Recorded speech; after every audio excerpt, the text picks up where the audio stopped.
Welcome and thank you for joining us today. I'm excited to talk with Gary Kraftsow, the founder and director of American Viniyoga Institute. We're here to talk a little bit about the Viniyoga Foundations Program. There have been two previous sessions, one with Kathy Jameson talking about the Viniyoga Foundations Program, as well as one with Julie Shaw to talk about the Viniyoga Clinical Applications Program. Applications are open for the next cohort of training beginning in February. The early bird has been extended to November 30th, and registration ends December 15th. Gary, thank you for joining me today to talk a little bit about Viniyoga. Thank you, Tammy. It's an honor to be here, and thank all of you for watching this live stream or the recording. Thank you. So, Gary, can you talk a little bit about the lineage of Viniyoga and how it fits in with other styles of yoga in the West? Sure. So this lineage, I guess we could say, begins with the teachings of T. Krishnamacharya, who was born somewhere in the 1880s or so and died maybe in the 1980s. He was just about 100 years old. He was born to a South Indian Brahmin family in the lineage of what's called Vishishtadvaita. And his father was his guru, and he was being bred to be kind of like the Pope. It's called the Parakala Swami of that particular lineage. But his father died when he was young, and he traveled north from the region of Mysore up to Varanasi and went to school, got what we would call multiple PhDs, pundits at Benares Hindu University. And he helped along the way. He was already a yogi. He helped the British Viceroy, who gave him a pass then afterwards to go to Tibet, where he met his teacher, Ramana Mohan Brahmacharya. He lived in a cave in Tibet with this yogi for 7 years. And then the yogi said, for your guru dakshina, your payment, go back into the world, have a family, and teach yoga. So he began doing that. And then his son Deshikachar was trained as an engineer, but that in his 20s, he quit his first job and dedicated his life to his father's teachings. I met them both in 1974 in Madras. It's now called Chennai, but then it was called Madras. I was at Madras University studying Shaivite Siddhanta, which is a South Indian tantric tradition. And I met Krishnamacharya, who was a Vaishnavite, and began my sort of lifelong, I was 19 when I met them. I began my lifelong study with Krishnamacharya and Desikachar. Krishnamacharya is one of the great yogis in the past couple of centuries. There are other lineages, that is authentic transmissions of yoga teachings that are passed on from teacher to student over many generations. A lot of the modern yoga isn't connected to authentic lineages of transmission. And so what you have with these lineages is authentic teachings that have stood the test of time and have been transmitted generationally. You answered my next question about, one of the things that sets AVI apart is that it is a lineage training. And why is a lineage training important? You did allude to it somewhat about how, the teachings are intact. Yes, and Krishnamacharya, there's kind of two streams, because his master in Tibet was actually said to be a South Indian yogi, and he was a master of the science of yoga and Ayurveda. And Krishnamacharya was a master of yoga and Ayurveda, but then his familial lineage was, as I mentioned earlier, Vishishtadvaita. So there are traditional teachings that stem from Ramanujacharya, for example, and Yamunacharya and other great masters from the South Indian tradition of what are called alvars. They were bhakti mystics. And so there's the lineage of yoga that comes from the Himalayan tradition with Krishnamacharya's teachings. And then there's that sort of theological orientation of the South Indian tantric Vaishnavites. And so you get these extraordinary teachings that have been passed on, as I said, for 1,000 years. And there's so much potency to the teachings. But what makes Krishnamacharya's perspective unique amongst all of the lineages that I've encountered is that he always said that the teachings are for the student, and it's that the teaching should be adapted and calibrated to the needs of the students rather than the students learning already preconceived teachings and practices. So this idea of Viniyoga stems from his family heritage. Nathamuni was a 9th century Alvar, the last of the Alvars, these Vaishnavite mystics, bhakti devotional mystics. His teaching, the teaching of Viniyoga, stems from his great work called Yoga Rahasya, The Secrets of Yoga, where he emphasizes the importance of adapting and calibrating all the practices to meet the needs of the individual practitioners. So it's about them, not about the practices. And that's particular to Krishnamacharya's teachings. I feel like we could probably talk about this all day, but I want to transition just a little bit. What is the difference between yoga and yoga therapy, both as the yoga teacher or yoga therapist and for the student or client? Well, that's a big question. And, just in linking it to this discussion of lineage, Krishnamacharya, by the way, is one of the few yoga lineages that are authentic lineages that it can be traced back of yoga therapy, what we call yoga chikitsa. There are great yoga lineages that were not therapeutically oriented. Krishnamacharya's lineage was both yoga and yoga therapy. So the big distinction, of course, is that yoga is a path ultimately that leads to self-realization or God realization, depending upon your kind of theological or metaphysical orientation. But yoga is ultimately about transformation, actualizing our highest potential, fulfilling our dharma, our destiny, and awakening. It's really about enlightenment, let's say. It's about mastering the mind. And the ultimate goal of yoga is that self-realization. Whereas yoga therapy has all kinds of more short-term goals, like if you have back pain or neck tension, yoga therapy is oriented towards releasing the neck tension, strengthening the low back, overcoming the low back pain. If you have sleeplessness or digestive distress or pain or fatigue, yoga therapy is about how you can sleep better, increase your vitality and energy, manage your digestive distress. If you have anxiety or depression, yoga therapy has these kinds of short-term goals to balance your emotions, to create stability in your structure, to manage and optimize your physiological functioning, or to help you cope with the symptoms of disease if you cannot eliminate them, to manage them and or cope with them and accept them. So yoga therapy is more like Ayurveda, has short-term goals related to symptom management and improving function. Whereas ultimately yoga, which is the mother science, is about awakening, self-realization. So the experience for the student or client would be different then. If you're in a traditional sort of yoga setting, and I don't mean the modern contemporary one, we can talk about that in a moment, but in a traditional yoga setting, when you're a student of yoga, you're learning the tools of practice, and those tools of practice are about helping you cultivate a conscious relationship with yourself at a multidimensional level. So if you're studying asana, you're learning how to use asana to understand what's going on in your body and to maximize your potential to perform asana. And I could go on about pranayama and meditation as well. But as a student of yoga, you're learning the tools of practice so that you can apply them for yourselves. As a student of yoga therapy, you're learning how you can, through your own efforts, reduce pain, improve function, manage symptoms, change your relationship to your diagnosis, etc.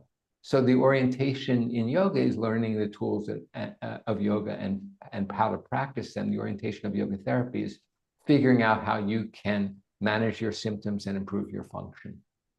They overlap, of course. Yeah, wonderful. So Gary, you've been teaching yoga or teaching and studying yoga for 50 years now.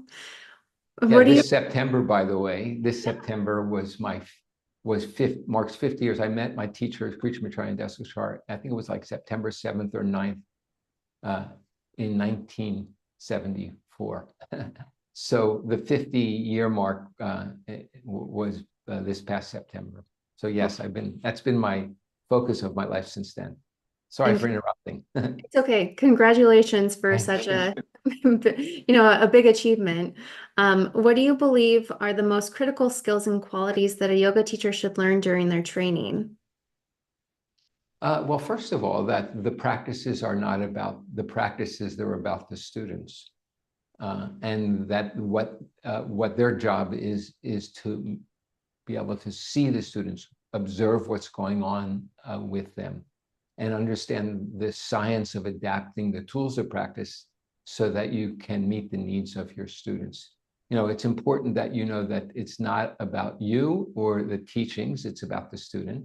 What works for you in your practice may not work for your students' practice. Is your job as a teacher isn't to teach them to do poses correctly, for example. It's to be able to read what's going on in their body and then appropriately adapt the poses so that they get the functional benefit. That's the promise of the posture. So it's really the most important thing to remember is that these tools of practice are for the students, and your job is to meet them where they are, be able to observe and listen and ask and so forth to find out what's truly going on in them, what their needs are, what their interests are, and then to adapt those practices and empower them and ultimately inspire them to do their own practice.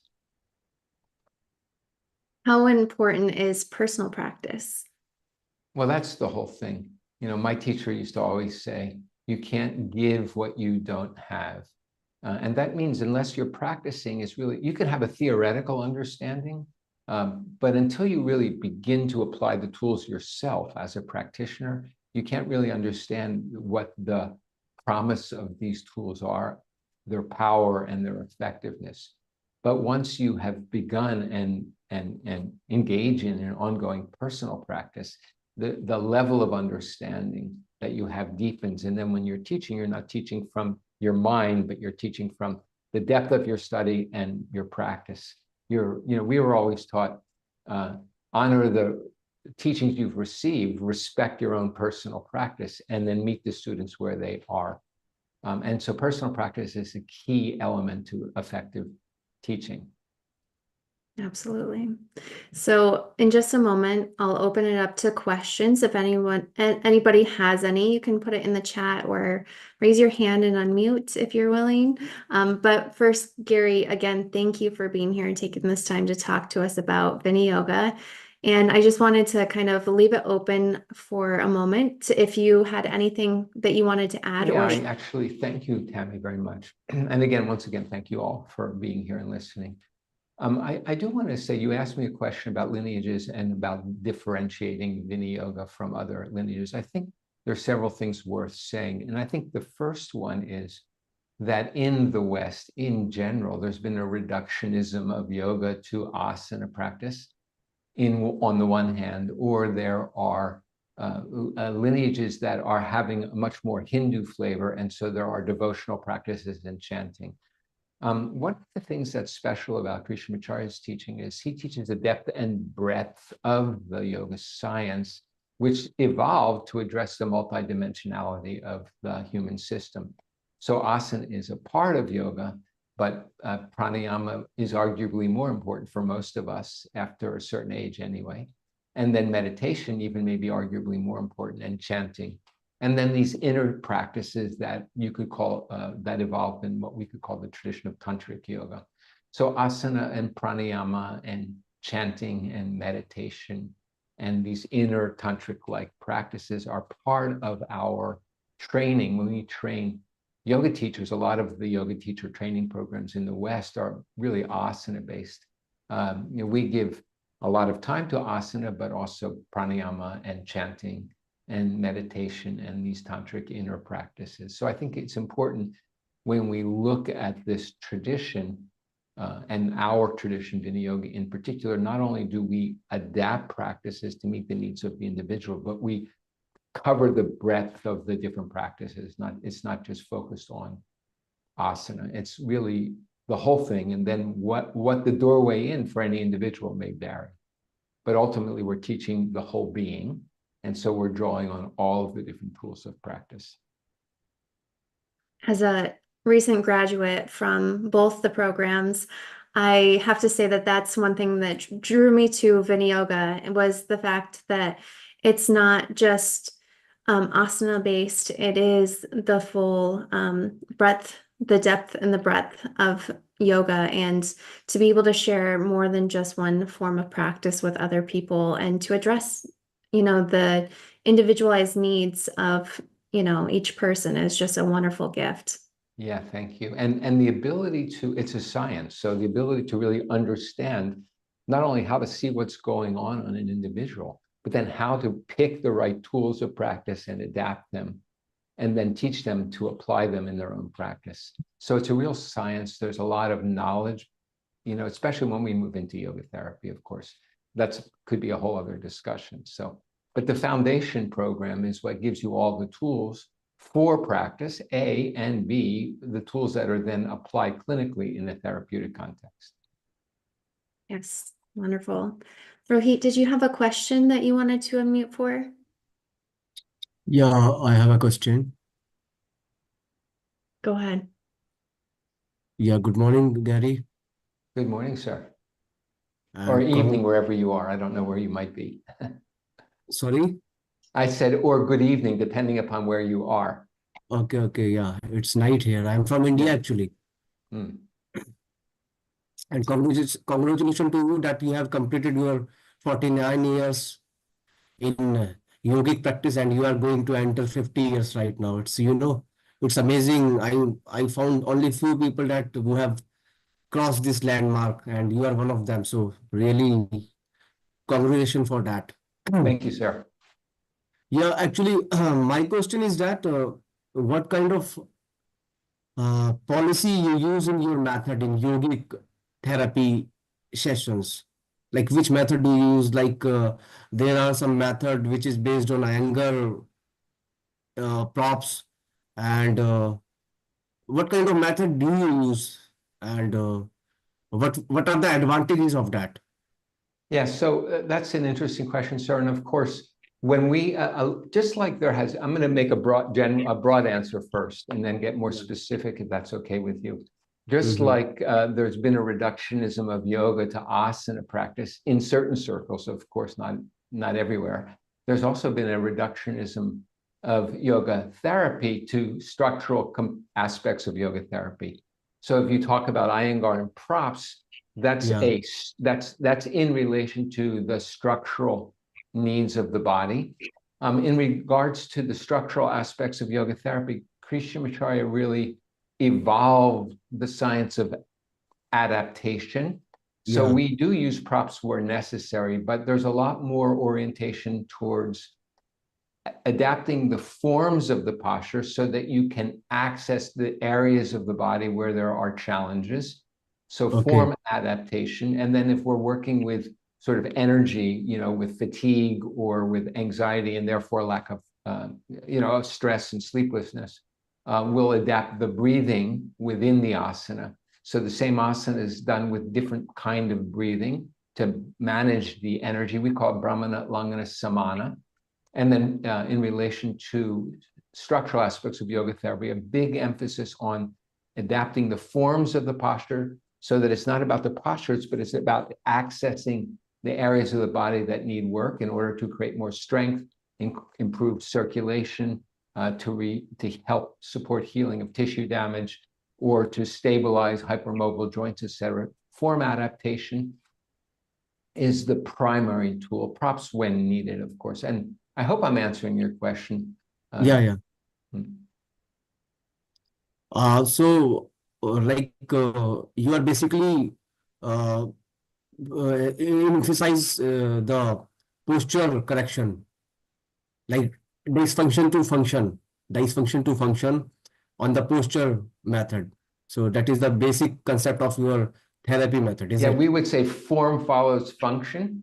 And the Okay, key is to help people, first of all, become self-conscious of what their problems are, and then okay, what their goals are. So for a structural thing, we could be focused on improving postural alignment, yeah, increasing stability at the joints, or increasing range of motion, releasing chronic muscular contraction or strengthening weak muscles, and really identifying and transforming dysfunctional movement patterns, because a lot of our structural aches and pains are, besides those that are the result of accidents and injuries, are because of dysfunctional movement patterns. So we do a kind of through our science of adapted asana, we do a kind of neuromuscular re-education. And so it's that kind of complex integration depending upon what's going on in an individual. And in addition to all that, there's a very detailed science of sequencing. The right combination of postures and correct adaptations can heal a condition. And those same postures and even adaptations done in the wrong order, in the wrong sequence, can make things worse. So it's this whole complex science that involves observation, adaptation, application, appropriate application, and then sequencing correctly. And we are talking about the theory sessions you are giving to us, like that. So what about the practical session, that how we could apply to the patients, like, and the result oriented, how we can find that the therapy which we are providing to the patients, so they are relieving and they are getting cured by that. So what is the procedure of that? So yeah, I think I want to make sure I'm understanding your question correctly, but we give people tools. We encourage people, and hopefully they are inspired to commit to a simple personal practice, and then within a session we already are able to assess based on their experience if it's going to be functional or not, but we don't know until a couple of days. So we'll do follow-up sessions through contact, either in person or through Zoom or various other ways, and we keep reassessing their condition and adjusting the practice. And as long as they're starting to increase range of motion, have less pain, sleep better, have more energy, or more positive in their attitude, and so forth, then we are confident that they're moving in the right direction. And if there is not improvement, then we'll reassess and either change the course or actually refer them. Often we'll have to refer. What's going on with the client means they should be referred to a primary healthcare provider first, to do a deeper diagnosis of what really is going on. And again, I'm not sure if I've understood your question correctly, but. So actually, my question is that if I join your institute as a student, so the therapy of the course will be provided by you. Like there are two sessions, was theory and the practical. So how we could be able to apply your therapeutic basics to the patients only? So what is the procedure of that? So we could get the practical training.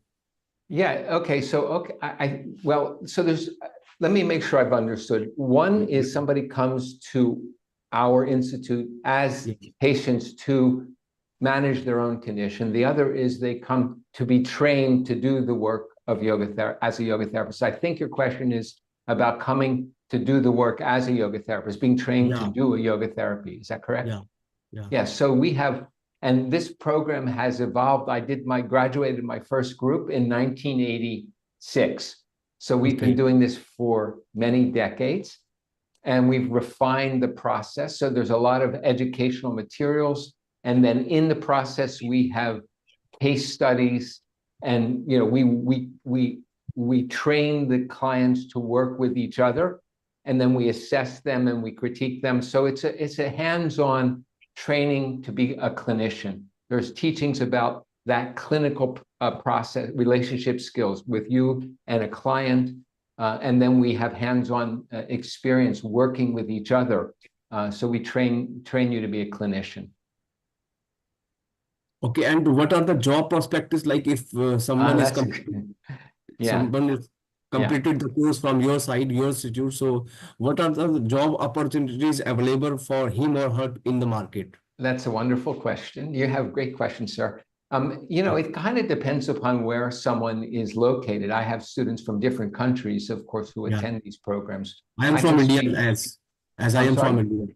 As I am from India, like lots of students from outside too, of Yeah, the, I've yeah. done some work in India, obviously, and besides studying there, and done some workshops, and have attended some conferences there.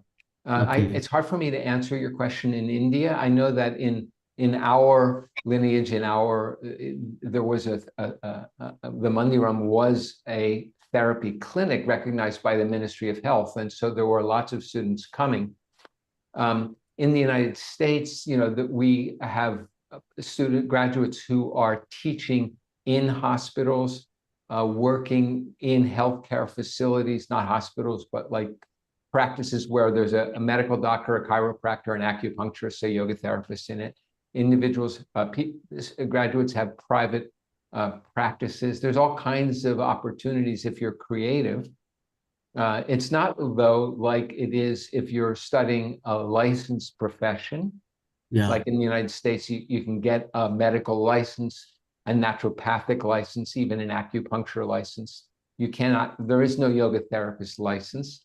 So there's that limitation. So it requires a little bit more creativity on the part of the graduate. But we have very successful graduates who are making a full-time living either through the combination of working in a facility, a healthcare facility, working in a smaller clinic with other healthcare practitioners, or even a private practice. Some work in universities, some work with sports teams. So there's all kinds of opportunities in the United States. I can't really say for sure about India, but I know that there are many Indians who are my colleagues who are doing very well in the career as a yoga therapist. Okay. So it's nice to talk to you, sir. Gary. It's a So pleasure, sir. Thank you. thank you. Thank you, sir. Thank you, Rohit. And next, if you'll unmute and also tell us how to pronounce your name. Yes, hi. It's an honor to be here. Thank you. Thank you. My name is Sun Vu. It's like the sun in the sky and Vu. Sun And, Vu. Beautiful. yeah, thank you. And I'm participating from Chicago, I Illinois. was in Chicago last week. I know. And I'm very interested. And the reason I didn't take is because I'm brand new to the idea of teaching yoga. I've been practicing yoga regularly for the past year, and I'm seriously considering becoming a yoga teacher. And so my questions are related to that, right? And also kind of new in my yoga knowledge. All right, so I have heard of the term Soma yoga. And so how is Viniyoga different from Soma yoga? All right, so I never heard of Soma yoga, but let me make a distinction. There are these words that go all the way back in the ancient tradition. So there's Bhakti yoga, Jnana yoga, Karma yoga, Hatha yoga, Kundalini yoga. These are ancient traditions that are passed on generationally. And then there's modern, like things like Iyengar yoga. It's named after Mr. Iyengar. Viniyoga, we asked back in the late 70s, or mid to late 1970s, some of my colleagues who are older than me, back then I was quite young, were seeing the success of Iyengar yoga in the West. And so we wanted to find out, how can we brand what we're doing? We didn't have a brand name. And Deskashar asked Krishnamacharya, and Krishnamacharya said, you can call it Viniyoga, because his ancestral family lineage, Nathamuni, used the word Viniyoga in his text, Yoga Rahasya. The meaning of Viniyoga is to assess who you're working with, adapt the tools, and apply them appropriately. So the name was referring to the meaning or the method that we use in practice. And then in the modern world, there's all kinds of just young, new teachers who make a brand. So they like Soma yoga or whatever. Soma, the word Soma refers to what we would call ambrosia. Soma is a difficult thing to explain. Soma is sort of like, you can say, the descent of grace. Soma is the nectar of immortality. So when you say Soma Yoga, there's no tradition of Soma Yoga. Somebody put that word on it to make a brand of their style of yoga. That's what I guess. I don't know for sure. But there's Yeah, no tradition of Soma Yoga. So I got don't it. know anything about their method. What I can say about our method is it's an authentic tradition that's been passed on for centuries. It has to do with the intelligent application of the tools of yoga to meet the needs of the individual. And that word Viniyoga is first used by Patanjali, actually, in the 3rd chapter of Yoga Sutras, but Nathamuni in the 9th century uses it in relation to yoga practices. And the meaning, again, is to differentiate the context in which you're teaching, adapt the tools, and apply them appropriately so they're relevant to the people that you're teaching. And that's literally the meaning of Viniyoga. Got it. Thank you. Mhm. And so it seems like Viniyoga is more conducive as a sort of private or at the largest small group teaching setting versus the sort of the predominant, large group yoga classes. Am I correct in this Well, understanding? yes and no. I mean, let me explain that. Traditionally, in ancient times when yoga was taught, it was taught between a teacher and a student. What was done in groups where children were taught in groups. Mhm. And then in groups, there was textual teaching and chanting and study of a text and chanting. All that happened in groups. But personal practice was done between a teacher and a student. And so our approach is ideal for teaching privates, but there's also a whole science of teaching groups. And so we train our teachers how to work in a private context, but also how to teach a group and how to look at a group as a kind of an individual. And so there's an art and science to teaching the group, knowing what the priorities are in each posture, to emphasize what to look for in the students' bodies and how to make appropriate adaptations that will work for the whole room. So actually, we're an ideal approach for both individuals and groups. A lot of the other traditions, they have a fixed sequence and they teach the same sequence to everybody, no matter whether it's morning or evening, winter or summer, whether the students are in their 30s or in their 60s. Viniyoga will teach you how to adjust your group class based on the time of day, the season of the year, or the demographic you're working with. So it's both, actually. That's beautiful. So in order to teach the group, would I need to be more advanced in my practice and my teaching to be able to do that? Or is that something? No, I mean, you need a certain foundation of training and a certain level of experience in personal practice. But you can teach, once you understand the theory and the science and you've felt the transformation in your own body, you can teach things that I don't know what you mean by advanced, but you can teach things to a student who has more physical capability than you. Some of the greatest gymnastics coaches in the world are teaching 15 and 16-year-old, young women, and they're 45-year-old or 50-year-old men or women, and they can't do what the young people can do. So once you learn the science and you are grounded in your own personal practice, you can teach once you've learned how to teach, whether or not you can do those so-called advanced postures. Got it. Okay, so please help me understand. So what is the first? Okay, so this would be my first teacher training. Do you recommend that this is something that I can do as my first teacher training, or should I do other yoga teacher training first? And you're asking a wonderful question. You're asking a wonderful question. Here's my honest perspective. Mhm. In my experience, and we even have people that come to our foundations program who've completed a 500-hour a 1,000-hour yoga therapy program. So 500-hour teacher training plus the 1,000-hour therapy, and they come to our foundations program. And what happens, I have seen, is they have a lot of unlearning to do. Yes. So I mean, of course, I'm prejudiced, right? Or this is like, I'm committed to this. I want to be full disclosure. But if you start from this perspective, you'll learn an authentic lineage. You won't have to unlearn things that you've learned that may not be the best for you. So my advice is this would be the best way to begin. Of course, my first teacher was a student of Krishnamacharya. So my life, I've done this work. From 19, my first teacher was a longtime student of Krishnamacharya. So I entered this path this way. But for decades, I've worked with people that came. In fact, I began my career working with injured yoga students from other traditions because they were focusing on the form of the asana and they actually damaged their body. So if you learn from the beginning this work, you can avoid a lot of suffering that people have from other practices. So I would say, yes, please, this is a good place to begin. Very interesting. Okay. And then are there prereqs that I need to have, certain number of months or years of practice or? No. No.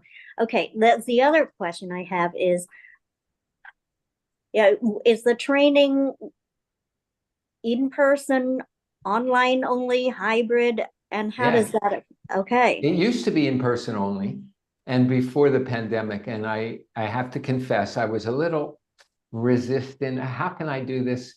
But what it's become is hybrid, and what I will honestly say, it's a much better, because when we were doing the program before, like when I was starting in Hawaii, when I began training people, of course, I saw them every week for 2 years. But what we've been doing for many decades is a 2-week live-in units every 6 months, and then we would have like a webinar or something between. But we really only saw them every 6 months. Now we see them every month. So we meet together for 5 days in person, and then every month we meet for a weekend on Zoom.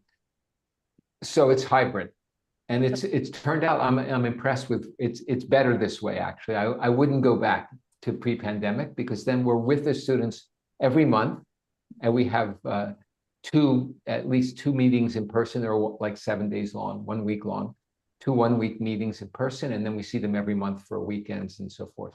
So it's a hybrid program. Okay. And how long is the program? Well, the Foundations program is completed within 2 years, a little bit less maybe. It depends upon the schedule. And then the Foundations is equivalent to, the clinical application is another approximately 2 years. So the whole program would be somewhere, if it went consecutively, it'd be over within 4 years, maybe a little less, depending upon the schedule, a little more or less, depending upon schedule. So would I be able to after 2 years, you'd be a 500-hour certified yoga teacher with Yoga Alliance. Got it. And after 4 years, you'd be an IAYT accredited yoga therapist. Got it. And there's no such thing as a 200 Yoga Alliance.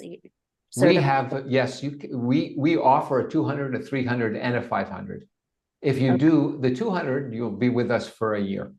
And if you do the 300, probably a year. It's a little bit different, but I don't have the exact information on the top of my head. But if you stick out the 500, you get that 500 hour. And so we can give you a 200, we're certified or recognized by Yoga Alliance to give you a 200 hour, a 300 hour, a 500 hour, and by IAYT, a 1,000 hour accredited yoga therapy program. Okay. So my other concern is that being fairly new to the yoga practice itself, learning online, I'm not sure if I'm doing the asanas correctly. Yeah. So how do you deal with that kind of? So please just trust me in this. We will be with you in person, and you'll have a mentor. And then, I've been teaching online now since 2019 very effectively. So it's not just online. You'll be working with a mentor in person and then online. So you'll learn how to do it correctly through the support of your mentor and me, whoever your mentor is in our training program. So you'll get hands-on work and online. Got it. We'll train you actually how to teach both in person and online. Okay, and then it's extraordinary excuse me for interrupting. It's extraordinary what you can do online. I had resistance to it at first, but I can see it can be very effective, but it's not just that. You'll be with us in person. Okay, a couple of logistical questions real fast. So as a teacher, am I doing the asanas in front of the student, or, or just observing them and helping them adjust? So we are not only multidimensional, but we're multimodal learners. Some of us are primarily auditory learners, some visual learners, some kinesthetic. So in our approach, we are not practicing while we teach. We're teaching. But the primary skill for teaching is language. You're communicating to the minds of your students so they can do it for themselves. So we teach you how to use language to teach, but then we also teach you how to use demonstration. So you might demonstrate with your own body, or if you're in a group, you might pick a student that you know to demonstrate, and you can explain what's going on. And then there's an appropriate use for touch. So we teach the 3 different main ways of teaching: language, demonstration, and touch. But the emphasis in our approach is not demonstration. When you're practicing, you should be practicing. When you're teaching, you should be focused on the students. If you practice while you're teaching, you run the risk of damaging your own body or not looking at what's really going on in your students' bodies. You can demonstrate safely, and we teach you how to do that. We teach you how to use these 3 modes: language, demonstration, and touch. Okay, thank you. So forgive this comparison, but this is my metrics. In terms of the rigor of the experience of doing Viniyoga, I guess on the scale of vinyasa, which is what I'm familiar with, to restorative yoga, which is very gentle. Where does Soma yoga fall? We're not doing Soma yoga. Viniyoga fall. Yes, no. Here's the honest answer. It depends. When I work with young people who are athletic, it can be as intense as Ashtanga yoga, but safer because it's more balanced sequencing. And if I work with somebody, who's recovering from surgery, it can be as gentle or more gentle than restorative. It depends upon who we're working with. We teach you the science of adapting the practices to meet the individuals. That includes in intensity, in rigor. It depends. You'll be trained to read who you're working with and what's truly their needs. If they're using asana as part of their overall fitness program, we can make it extremely intense. The risk in a lot of these other traditions that are intense is to the joints, but we teach joint protection and careful adaptation so that you can do strong workouts without damaging your joints.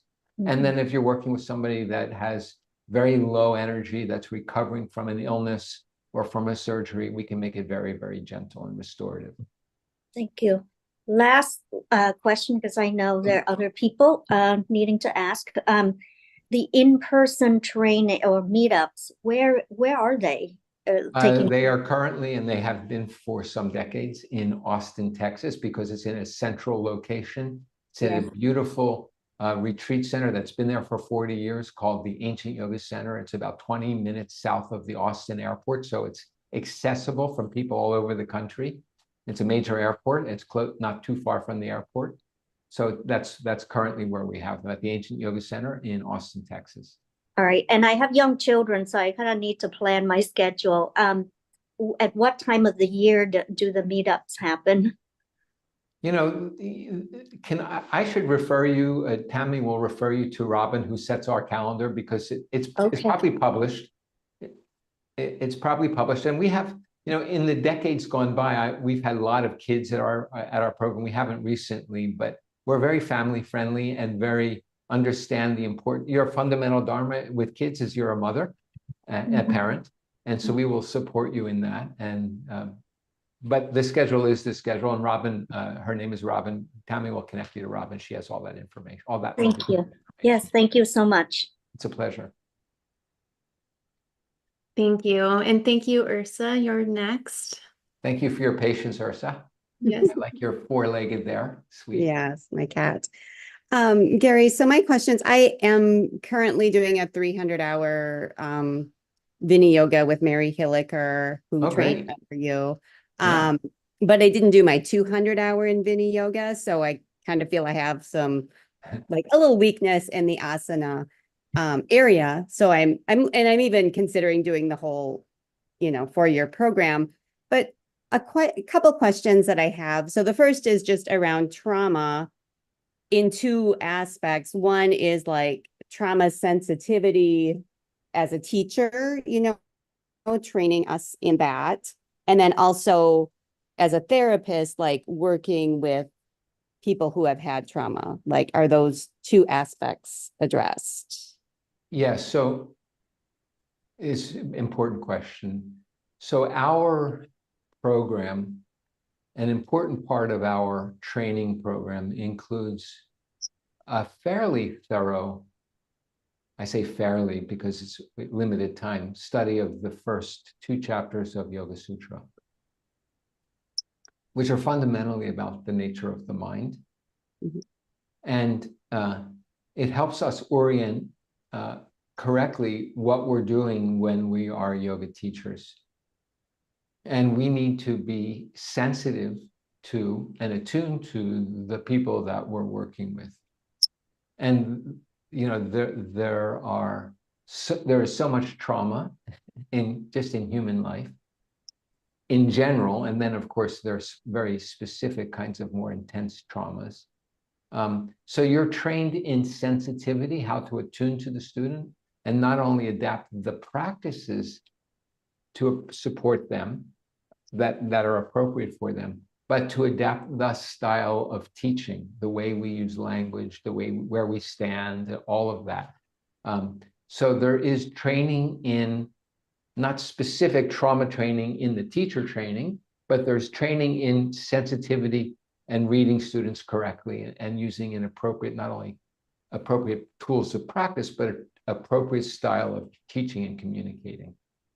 And then in the therapy, clinical applications part of the training, we do have specific trauma information and training about how to work with certain levels of trauma.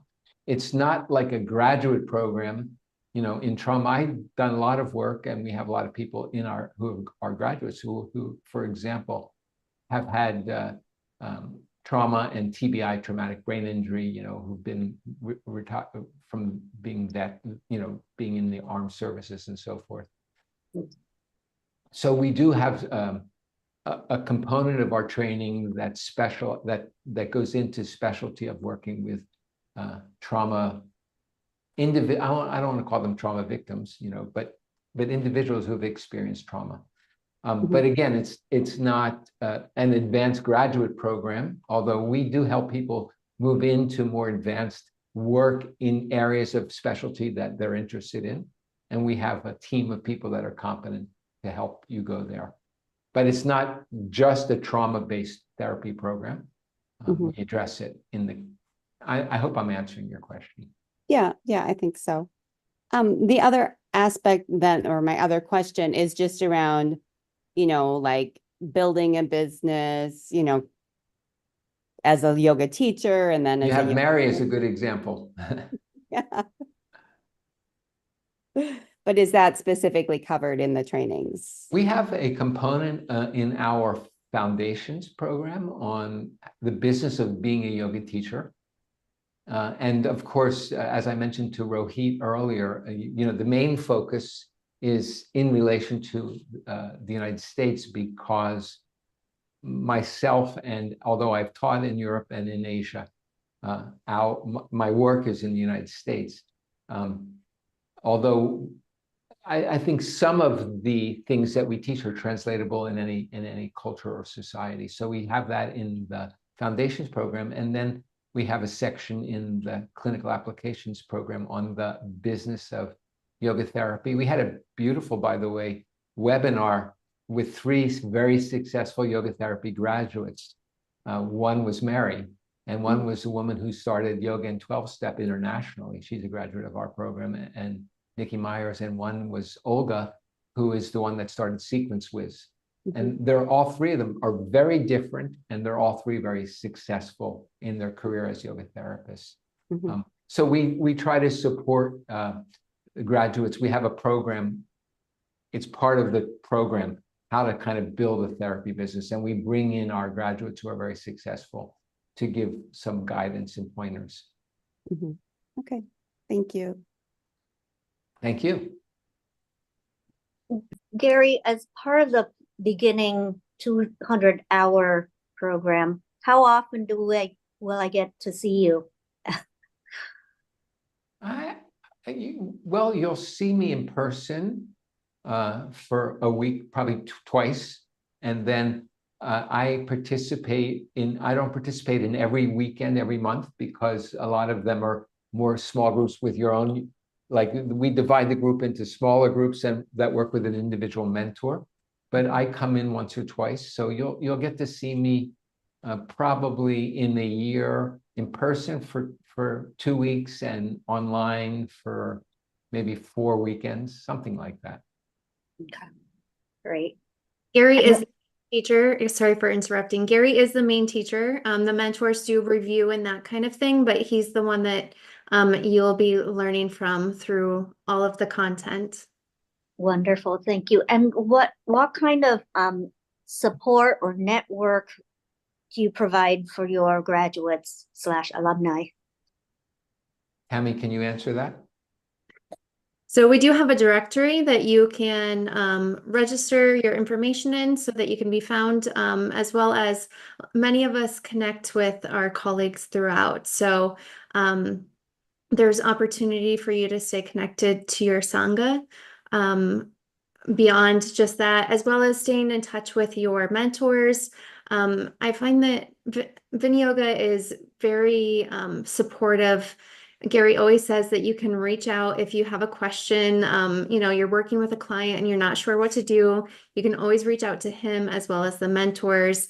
And many of the students also stay in touch as well. Thank you. Welcome. There's a community of Viniyoga people actually all over the United States, but even in other parts of the world as well. So once you plug in, then you'll have access to all of them in different countries. We created, it's open, so you're not required to, of course, but we encourage our graduates to list their names and contact information on viniyoga.com.